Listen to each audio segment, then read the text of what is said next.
Central में आपका स्वागत है और मैं हूं राहुल सिंह। नेशनल कॉन्फ्रेंस की बात की जाए तो लगातार कुछ ना कुछ जो है वो नेशनल कॉन्फ्रेंस में घटित होता जा रहा है। या तो उनके नेता उनसे अलग होते ही आ रहे हैं या फिर अंदरूनी कुछ ना कुछ कले जो है वो भी सामने आ रही है। हालांकि खुलकर जो है बातें सामने नहीं आ रही है। डॉक्टर फारूक अब्दुल्ला की बात की जाए तो वो अपनी तरफ से पूरा जोर लगा रहे हैं, चाहे वो जम्मू हो या कश्मीर हो। खासकर अगर जम्मू डिवीज़न की बात की जाए तो यहाँ पर अपने लोगों को जोड़ने में, अपने कार्यकर्ताओं को जोड़ने में वो लगातार लगे हुए हैं। पिछले दिनों भी वो जम्मू आए थे और यहाँ पर उन्होंने लोगों को संबोधित भी किया और ये भी कहा कि जो लोग छोड़कर जा रहे हैं उनसे पार्टी नहीं रुकी हुई है, पार्टी फिर भी चलेगी और आगे चलकर लोगों के हितों के लिए काम करती रहेगी और समय आने पर जब चुनाव होंगे तो हमारी पार्टी ही विजयी होगी। इस तरह से चाहे डॉक्टर फारूक अब्दुल्ला हो या उमर अब्दुल्ला हो, उनकी तरफ से ये बातें कही जा रही है। लेकिन साफ तौर पर देखा जाए तो उनके नेता जो हैं वो पार्टी छोड़ते चले जा रहे हैं। और आज एक बड़ी खबर नेशनल कॉन्फ्रेंस से ही आ रही है। उन्हीं के एक बड़े नेता जो कश्मीर में गांदरबल के एमएलए भी वहां पर रह चुके हैं और एक डिस्ट्रिक्ट पोस्ट की बात की जाए तो डिस्ट्रिक्ट पोस्ट पर वो इस वक्त काम कर रहे थे, जिनका नाम है शेख इशफाक जबर। उनकी तरफ से अभी एक ट्वीट किया गया और उन्होंने कहा है कि जो उनको जिम्मेदारी नेशनल कॉन्फ्रेंस की तरफ से दी गई थी, यानी कि जिस पोस्ट पर अभी तक वो काम कर रहे थे नेशनल कॉन्फ्रेंस की तरफ से, उससे वो रिज़ाइन करते हैं। ये अभी थोड़ी देर पहले उन्होंने अपने ट्वीट कर दिया है ट्विटर हैंडल पर। इन्होंने सीधे तौर पर लिखा है कि I am resigning from the post of district president Jammu Kashmir national conference Ganderbal and I will continue to carry forward the mission of Sher Kashmir for which the people of J&K have sacrificed। यानी कि उन्होंने जो उनके पास post उनको दी गई थी, जो जिम्मेदारी नेशनल कॉन्फ्रेंस की तरफ से उन्हें दी गई थी, जो जिम्मेदारी वो लंबे समय से निभा रहे थे, उस पर से उन्होंने रिज़ाइन कर दिया है। हालांकि अभी उन्हें पोस्ट दी गई थी नेशनल कॉन्फ्रेंस की तरफ से, उससे उन्होंने रिज़ाइन किया है। लेकिन इसमें ये साफ उन्होंने नहीं कहा है कि क्या वो पार्टी से भी अलग हो रहे हैं, क्या वो पार्टी से भी रिज़ाइन दे रहे हैं, क्या वो पार्टी का भी दामन छोड़ रहे हैं।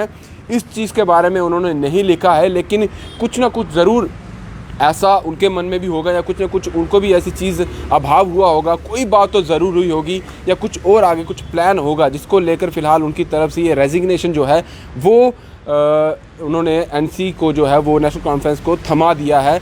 ये नहीं कहा है उन्होंने कि मैंने पार्टी का दामन छोड़ा है, ये खुलकर नहीं कहा है। लेकिन जो जिम्मेदारी उन्हें नेशनल कॉन्फ्रेंस की तरफ से दी गई थी उससे उन्होंने अपना जो है छुटकारा कर लिया है। और देखा जा रहा है कि जिस तरह से पहले भी अगर जम्मू डिवीज़न की बात की जाए तो यहाँ के उनके नेताओं ने लगातार उनका दामन छोड़ा है। बड़े बड़े नेता निकल कर गए हैं, आप सब जानते हैं, चाहे वो देवेंद्र सिंह राणा हो, सुजीत सिंह सलाथिया हो या अलग और जो नेता अभी जो बीजेपी में भी जुड़ गए हैं। यानी कि नेशनल कॉन्फ्रेंस का दामन तो उन्होंने छोड़ा, उससे तो वो अलग हो गए, उससे तो उन्होंने किनारा कर लिया, लेकिन साथ में ही उन्होंने बीजेपी का दामन भी जो है थाम लिया। यानी कि सीधे तौर पर वो नेशनल कॉन्फ्रेंस से निकले और अपनी नेतागिरी अब बीजेपी में चमकाने के लिए आ गए हैं और बीजेपी का दामन उन्होंने थाम लिया है। अब देखना होगा कि जो इनकी तरफ से यानी कि शेख इशफाक जबर जो फॉर्मर एमएलए भी रह चुके हैं और अभी देखा जाए तो वो गांदरबल में डिस्ट्रिक्ट प्रेसिडेंट थे गांदरबल के, वहाँ वो कामकाज कर रहे थे और लंबे अरसे से एनसी से जुड़े हुए हैं। पूरा अपने जो अगर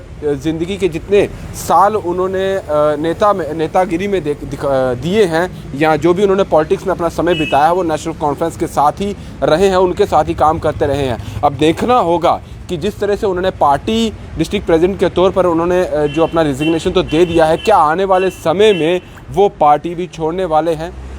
क्या यही उनका आने वाले समय में एक जो है एक काम रहेगा? क्या उनके मन में चल रहा है? अब देखने वाली बात होगी। और ये भी देखना होगा कि अब डॉक्टर फारूक अब्दुल्ला की तरफ या उमर अब्दुल्ला की तरफ से क्या बातें और सामने आती है, क्या वो उनके साथ मशवरा करते हैं, क्या उनसे वो बातचीत करते हैं, क्या उनसे वो नाराज़ हैं, ये भी देखनी होगी। कहीं कोई कुछ नाराज़गी तो नहीं है जिसकी वजह से उन्होंने ये रेजिग्नेशन दिया है, या वो कुछ और चाहते थे वो चीज़ नहीं हो पाई है। और ये ज़रूर करना होगा कि अगर नेशनल कॉन्फ्रेंस को ये चाहिए कि आने वाले समय में वो अपने पाँव और मजबूत करना चाहते हैं, जम्मू कश्मीर में आने वाले समय अगर चुनाव होता है तो वो चाहते हैं कि उनकी ही पार्टी जीत कर सामने आए, उनके ही कार्यकर्ता है जो है वो उनके साथ जुड़े रहें और आगे आकर जो उनकी ही पार्टी का सीएम बने। तो कहीं ना कहीं उनको ये देखना होगा कि उनके जो लोग हैं जो उनसे नाराज़ हो रहे हैं या उनसे अलग हो रहे हैं वो क्यों हो रहे हैं, उनको जोड़ना बहुत ज़रूरी होगा। अब देखना होगा कि नेशनल कॉन्फ्रेंस की तरफ से क्या किया जाता है इस रेजिग्नेशन को लेकर। और ये भी सोचना होगा कि क्या अब आने वाले समय में वो